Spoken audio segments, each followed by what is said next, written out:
கர்த்தருக்கு ஸ்தோத்திரம். கர்த்தராகிய இயேசு கிறிஸ்துவின் நாமத்தினால உங்களை வாழ்த்துக்கிறேன். இந்த வாரம் நம்ம பார்க்க போகிற தலைப்பு என்ன தெரியுமா? நம் நாவை கர்த்தரிடத்தில் ஒப்பு கொடுக்க வேண்டும். ஆமாம், ரொம்ப கஷ்டமான ஒரு தலைப்பு இல்லையா? நம்ம நாவை யார்கிட்ட ஒப்பு கொடுக்கணும்? கர்த்தர்கிட்ட. ஏன்னா இந்த நாக்கு என்னெல்லாம் பண்ணும் அப்படின்ட்டு யாக்கோபு 3ஆவது அதிகாரத்தில் பார்க்கலாம். நாக்கு ஒரு நெருப்பு மாதிரியாம், கொளுத்திருமா. ஒருத்தரை சந்தோஷப்படுத்தவும் இந்த நாக்கால் முடியும், துக்கப்படுத்தவும் இந்த நாக்கால் முடியும். நம்ம வாயில் போகிற சாப்பாடை ருசியாய் மாற்றுறதும் இந்த நாக்கு தான் இல்லையா? அதை ருசி உணர வைக்கிறது நாக்கு இல்லையா? நாக்கில் அந்த ருசி சுரப்பிகள் இல்லை அப்படின்னா நம்மளுக்கு என்ன டேஸ்ட்னே தெரியாது. இந்த நாக்கு எவ்வளோ டேஸ்ட்டாக கேட்குது இல்லையா?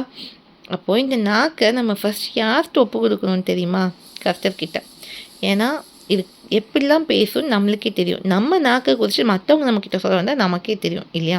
இன்றைக்கி நம்ம அதற்கு ஆதாரமாக எடுத்து வசனம் பார்த்திங்கன்னா எசேக்கியேல் 3ஆவது அதிகாரம் 26, 27. நான் உன் நாவை உன்மேல் வாயோடைய ஒட்டி கொள்ள பண்ணுவேன், நீ அவரை கறிந்து கொள்ளுகிற மனுஷனாயிராமல் ஊமையனாக இருப்பாய், அவர்கள் கலக வீட்டார். நான் உன்னோடு பேசும்போது உன் வாயை திறப்பேன், அப்பொழுது கர்த்தராகிய ஆண்டவர் இன்னதை உரைத்தார் என்று அவர்களுடைய சொல்வாய், கேட்குவன் கேட்கட்டும், கேளாதவன் கேளாதிருக்கட்டும், அவர்கள் கலகவிட்டார். அப்போது இது எசேக்கியேல் தீர்க்கதரிசிக்கிட்ட கர்த்தர் சொன்ன வார்த்தை. ஓகேவா? கர்த்தர் அந்த நாவை ஒட்டி கொலை பண்ணும்போது எப்படி இருப்பாங்களா? எசேக்கியேல் ஊமையனாக இருப்பாங்க. ஏன்? அவங்க மற்றவங்களை கடிந்து கொள்ளாமல் அமைதியாக இருப்பாங்க. அந்த ஜனங்கள் கலகிவிட்டார். கர்த்தர் பேசும்போது தான் வாயை திறப்பாராம். அப்போ கர்த்தர் இதை சொன்னாங்கன்னு மட்டும் நீ சொல்லு, கேட்குறவங்க கேட்கட்டும், கேளாதிருக்கட்டும் கர்த்தர் சொல்லிட்டார். ஏன்னா அவங்க கலகிவிட்டார். இந்த அனுபவம் நமக்குள்ளே வேணும். ஏன்னா இந்த நாக்கு என்ன தெரியுமா பண்ணும்? நமக்கு அங்கே பிரச்சனையே இருக்காது.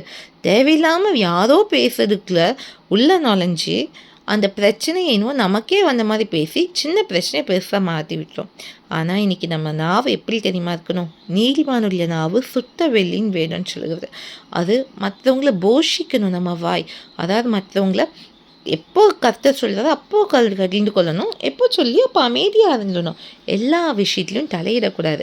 நம்ம நாவு மற்றவங்கள உற்சாகப்படுத்தணும். யாராவது வாழ்க்கையில் முன்னேறணும்னு நினைப்பாங்க, உடனே ஆமாம் நீ செஞ்சு என்ன உருப்பிட போகுது, இந்த தொழில் செய்கிறவனா இப்படி தான் அப்படிலாம் பேசக்கூடாது. நீ கர்த்தருக்கு ஜெர்மனி கர்த்தருக்கு சுத்தனா நிச்சயமாக வாய்க்கும். நீ தைரியமாக இரு. நம்ம மற்றவங்களுக்கு தைரியப்படுத்ததாக இருக்கணும். இன்றைக்கி நம்ம எப்படி இருக்கோம்? மற்றவங்களை தூக்கி விடுறோமா, இல்லை அவங்க சோர்வாக இருக்கிறவங்கள இன்னும் அழுகைக்குள்ளே நடத்துகிறோமா? ஞானமாக பேசணும். ஏன்னா இந்த நாக்குக்கு அவ்வளோ அதிகாரம் இருக்குது. ஏன்னா நாவின் அதிகாரத்தில் தான் ஜீவனும் மரணமும் இருக்குது. இன்றைக்கி நம்ம பேசும்போது ஆமாம் எங்கே இதெல்லாம் சரியாக போகுதுன்னு சொன்னான்னா அதில் அதிகாரம் இருக்குது. இல்லை என் வாழ்க்கை நல்லா தான் இருக்கும், நான் நல்லா தான் இருப்பேன், நான் கர்த்தருடைய பிள்ளை சாட்சியாக நிற்பேன்னு சொல்லி பாருங்க, அதுவும் நடக்கும். அதனால் நாவின் அதிகாரத்தில் ஜீவனும் மரணமும் இருக்குது. நீங்கள் எதை விரும்புகிறீங்களோ அந்த கனியை புசிப்பீங்க. நம்ம நாக்கு மற்றவங்கள போஷிக்கணும், மற்றவங்கள தூக்கி விடணும். நமக்கும் அது ஜீவனாக இருக்கணும். நம்ம மற்றவங்கள ஆசிரிக்க பிறந்தவங்க தவிர மற்றவங்க சபிக்கக்கூடாது. இந்த நாவை கர்த்தருக்கு ஒப்பு கொடுங்க. எசேக்கியேல் தீர்க்கதரிசிக்கு இருந்த அனுபவம் நமக்குள்ளே இருக்கும்போது வீணானதை பேச மாட்டோம். ஏன்னா மனுஷர் பேசும் வீணான வார்த்தைகளை குறித்து நியாய தீர்ப்பு நாளில் கணக்கு கொடுக்கணுன்ட்டு வேதம் சொல்லுது. அதனால் ஞானமாய் பேச நாவை கர்த்தருக்கு ஒப்பு கொடுப்போம். அவர் ஆளுகை சீட்டும். அவர் பேச சொல்லும்போது பேசுவோம், பேச சொல்லாத போது வீணானதை பேசாதபடிக்கு எச்சரிக்கையாக இருப்போம். ஜெர்மன்மா எங்கள் அன்பின் பரலோக இந்த அருமையான நாளுக்காக வேலைக்காக நன்றிப்பா. இந்த நாள் நீர் பேச நல்ல வார்த்தைகளுக்காக நன்றி. இந்த நாக்கு எவ்வளோ செய்யும் நாங்கள் இன்றைக்கி பார்த்தோம்.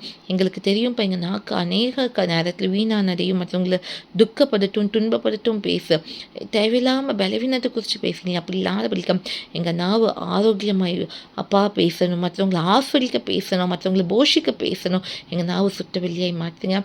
எப்படி எசேக்கியேல் தீர்க்கதரிசி நடத்துனீங்களோ எங்களையும் நடத்துங்க. எங்கள் நாவு எங்கள் வாழ்க்கை ஒப்பு கொடுக்கும். வீணானது பேசாதபடிக்க உடைய வார்த்தையை பேசி உமக்கு சாட்சியவால் உதவி செய்யுங்க.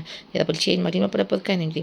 பிறவை சகல துல்கன் முறைக்கு செலுத்தங்கிட்டவே மீட்பதும் வருஷமாக பேசுவேன். நீ நாமத்தில் ஜெபத்துக்கு முயற்சினால் பிறவை ஆமேன். நம் நாவை கர்த்தத்தில் ஒப்பு கொடுப்போம். கர்த்தர் ஆளுகை செய்வார். அது மற்றவங்களை ஆஸ்வதிக்கும், மற்றவங்களுக்கு நன்மை செய்யும், நம்ம வாழ்க்கையில் ஜீவன் தரும்.